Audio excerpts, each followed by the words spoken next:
Well, what's going on, everybody? It's your boy C-Zar, and we are talking about Avalanche today at the request of Flower Child and Solana at the request of Tigger. We're talking about both of those coins for you guys, Avalanche and Solana. We're going to get into it right now. I'm going to pause the music. If you can hear the music, great. If you can't, well, that just seems to be a reoccurring thing. So I don't know. It says you guys should be able to hear it from my end, but for whatever reason, I can't seem to hear it in my videos whenever I watch them back, but that's okay. We're not here to talk about that. We're here to talk about Avalanche. Hit that like button and subscribe. Let's get into it. So looking at Avalanche here, you had a nice bounce off of your 40 area, technically right off the 42. That's a nice little double bottom that you had there. Let's look at the daily. Daily's looking great. Yes, it is. You are in this little consolidation phase, looking like you're breaking out of it. Nice, good to see. This is actually the kind of look that I feel like a lot of coins have right now. They've just yet to break out of their consolidation phase, but it's coming. It's coming for a lot of them, like over the coming days. So Avalanche being one of the top dogs, no surprise it's already on that train.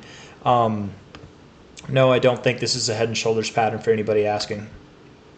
High to low, 382. Found support, or actually you broke above it. You didn't actually go back down, did you? You've been flirting with it. Yeah, consolidating above it. It looks beautiful. Really what you're doing, you're at $41 right now. You're getting ready to move up to $48 to $51. That's what you're doing. And that's probably your next immediate move, right? You're probably going to consolidate around here, and then boom, you're going to move up to this area. You might pull back to the 0.5 and then move up, or you might pull down to the 382 and then move up. Either way, but for now, you're at $41 essentially. I think your next move is at $48 to $51, and that could happen over the coming weeks, probably.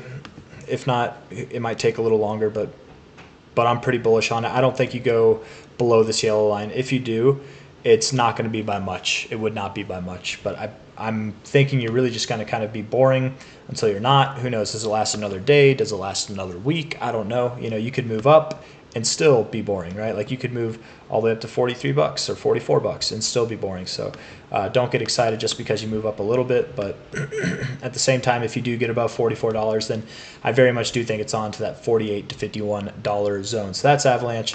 As far as like what I think for cycle highs go for Avalanche, I want to look at the all-time history. Yeah, that's the high. Okay, cool. Relative high to low here. 618 hit. Nice, you're looking good, buddy.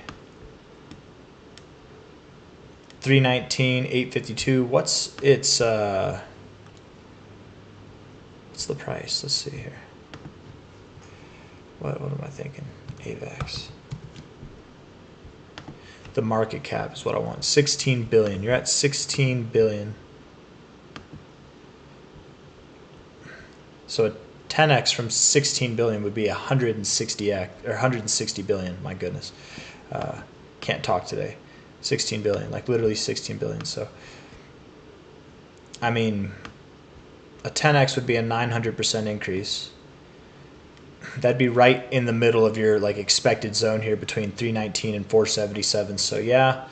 I don't think you'd see your 1618. It's possible, I suppose, but I would look for anywhere between 319, let's say 320 to 480, somewhere in that area. Probably right in the middle is where you're going to go. I'm more confident in this number than I am in this number, but I suppose it is possible for you to go even higher. But Avalanche, man, it's a very new coin.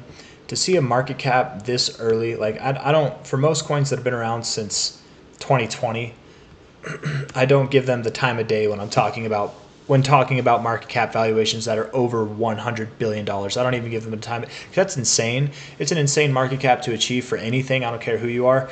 But it's very insane to achieve in the span of essentially, it'd be like 5 years.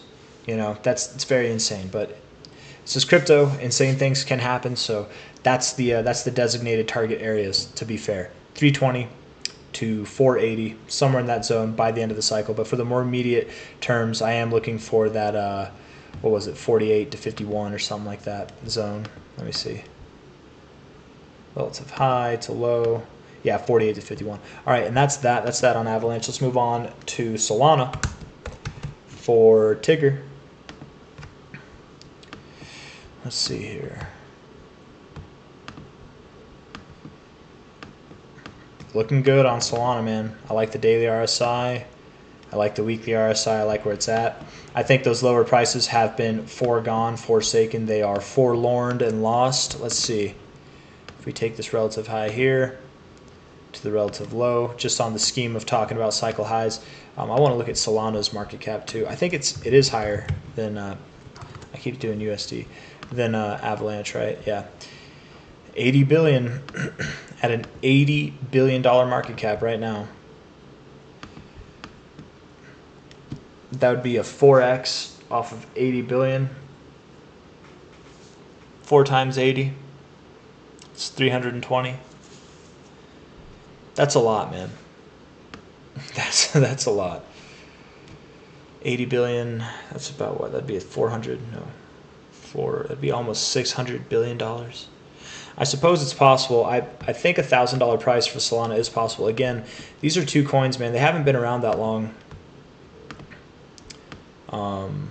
Yeah, they haven't been around that long at all. So I generally would not expect a $100 billion or more target. But the fact of the matter is we are very early in the cycle. Solana is one of the most utilized ecosystems in crypto, and it's already at this $80 billion price. I have no doubts. Not only are you going to break $100 billion, but I think you will break $200 billion and more. So seeing $670 to $1,000 is the potential highs for the cycle. You're at 178 right now. Solana, pretty confident it does well, man. It's been handling the user basis a lot more. Last cycle it crashed a little bit, right? Like there was a time where it literally could not operate given the amount of traffic that was on the blockchain. Now it seems to be handling it. They've worked out the kinks. Let's look at the relative time frames and get a more immediate price prediction going on here. We're at 178 right now. 4-hour RSI is looking bullish. Price action's looking fair. Relative high to low. I might actually take this low. Yeah, you're looking good, man. You're moving up to 197. You're at 178 now. You'll be at 197 soon. This is on the daily chart, so soon enough. Probably by the end of this month. You could be back above $200 by the end of this month. And if not by the end of this month, sometime in June. It is the 21st. For me, it's the 22nd on the chart, so it's not going to take long. You'll probably be above 200. And when you get above 197 and 30 cents, when you break above this 886 retracement, likely you're going to move up to about 243 to 293 in a very short amount of time, right? Given the current trajectory, I mean, that wasn't really too accurate. Let's see. Try to draw it as straight as possible. I'm trying here, man.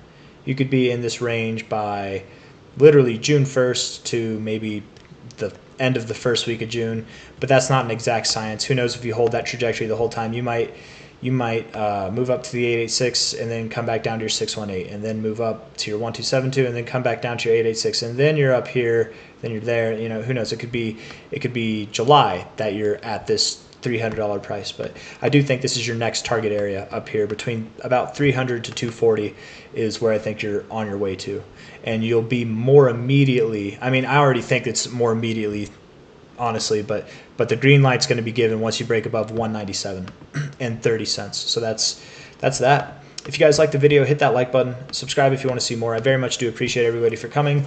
Solana and Avalanche are definitely behemoths in the crypto cycle. They're looking bullish. They're looking good. So that's all I got to say. Take care. Bye-bye. See you on the next one.